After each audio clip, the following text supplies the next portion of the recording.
And now we have breaking news this morning. The death of a man who was once one of the most powerful and controversial men in the Middle East. We're talking about the former Israeli Prime Minister Ariel Sharon. He has died, and ABC's Alex Marquardt has his story.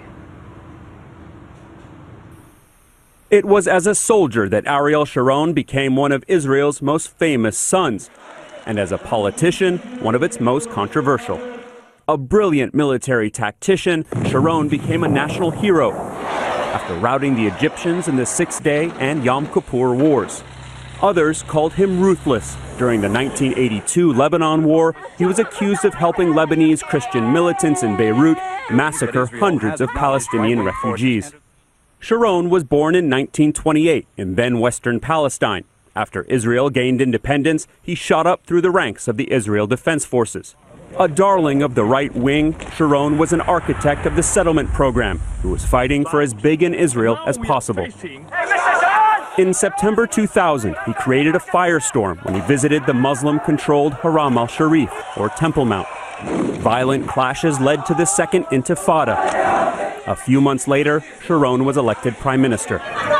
But then, a political 180. In August 2005, he expelled almost 10,000 Israeli settlers from the Gaza Strip. Sharon was labeled a traitor by many on the right. He then formed the centrist Kadima party to advance peace talks with the Palestinians. But in December, Sharon had a stroke, and since January 4th, 2006, had been in a coma. It's impossible to say what Sharon would have achieved had he continued on his path. His life and legacy are full of twists and turns, but always at the forefront of his mind was securing Israel. Alex Marquardt, ABC News, London.